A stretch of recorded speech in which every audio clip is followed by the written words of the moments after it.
We were golden, we were fire, we were magic. Yeah, and they all knew our names all over town.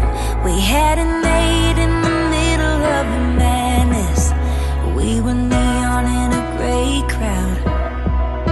Yeah, we wrote our own story, full of... Nick has been supported by Avalon for the last 2 years. It'll be 3 years in February.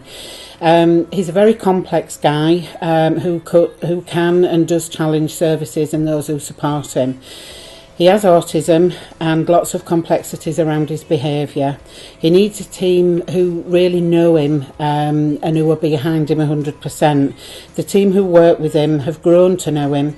They have learnt to respond in ways that assist and help Nick to make sense of the environment and his community. The team have developed a timetable which ensures his likes and dislikes are not only met but are really recognised as things that are really beneficial for him himself.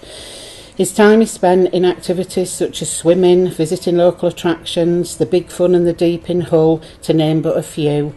The support that he requires needs to be proactive. It's very intensive, and it needs to be to make sure that he's enabled to have the positive interaction that he requires.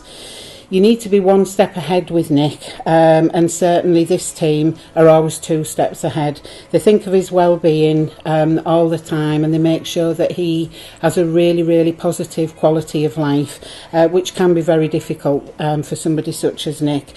Can't praise them enough. They've been there through thick and thin. Sometimes it's quite difficult with Nick, especially if he's not well, but they're always there to support him and his family. Well done.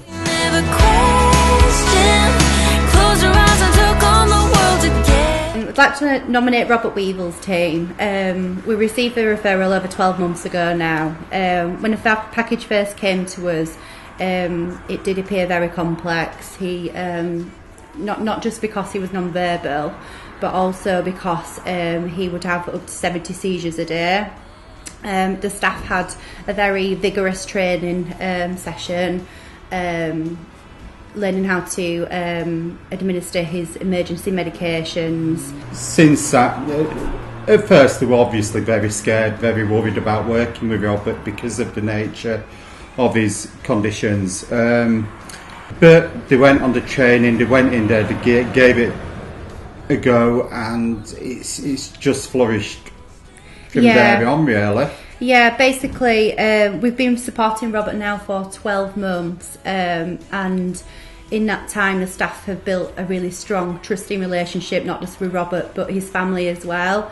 His family do, when his mum talks about Robert's staff, she talks about like they're one of the family, and that's a big thing for them because obviously they're having people coming into their home every day. They've spent a lot of time learning Robert's communication needs.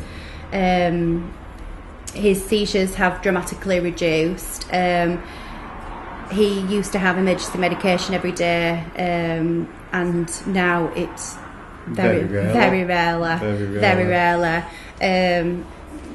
The seizures, I would say, are probably reduced up to 80%, which is massive. And more importantly, the staff can read Robert. They know when he's in pain. They know when he's requiring something, when he wants something to eat, when he needs to use the toilet. Robert's also calling the staff by the names. They come in, the staff go in, Robert gets excited. It's an immediate gleam in his eyes when he sees the staff come in. That's a massive achievement though for Robert, because he's not spoken any words for a number of years. He did have quite a bad seizure a number of years ago, and he lost all his ability to be able to speak. So he now probably he can say a handful of words now, can't he? And it's all words that mean something to him as well. Yeah, he just glows. He does. The staff enjoy working with him, which is more important than anything. Yeah, they go in.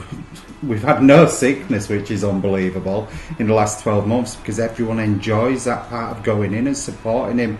They get a pleasure out of it.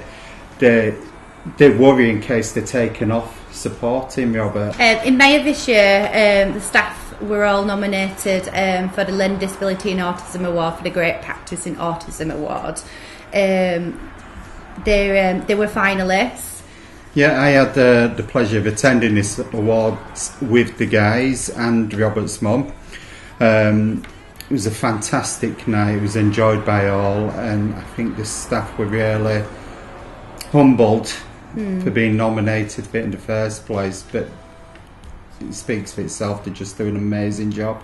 Yeah, working with Robert. And this was the award they picked up on the evening. Unfortunately, they didn't win the award, but they're definitely winners in our eyes. Yeah, we're just so proud of them for what they've achieved with him. They're definitely the A team. Definitely so, and yeah, they do a fantastic job. Can't say more than that. They do. It's people like Robert's team who make it really beneficial working in care, definitely, and they do really, really go that extra mile.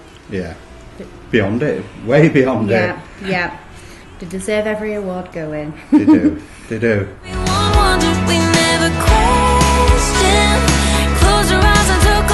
I'd like to nominate Carl Foster's team for Team of the Year. Over the past 12 months, Carl has become increasingly challenging to his staff team. The team have worked tirelessly through the day and night for the benefit of Carl. It's included walking around for hours in the rain, late at night, waiting for him to calm down, intervening with their nappy skills when Carl walks into a busy road or refuses to leave a public place. Wherever Carl goes, his team goes with him. So when he was admitted into a residential care home for respite, he took his staff there with him. They supported him throughout this period and dealt with incidents such as him trying to get out of the main doors and upsetting other residents. The staff have dealt professionally with others such as the police, psychologists, social workers, to name but a few. Carl has pushed the staff to find every last bit of energy to support him when he is in an anxious frame of mind.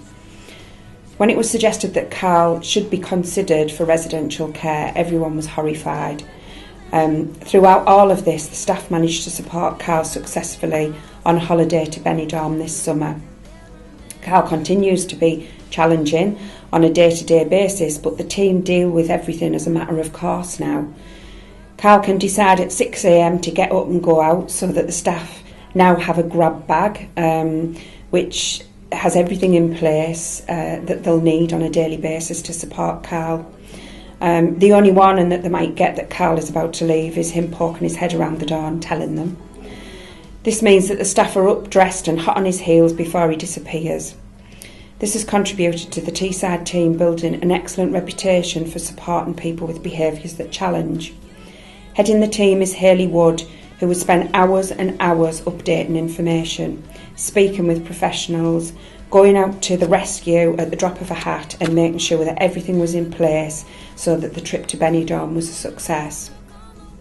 Managing Carl's package has been a job in itself for Hayley, who has worked endlessly to try and ensure that the support provided is consistent and in line with the PBS plan. The whole team deserve a huge pat on the back.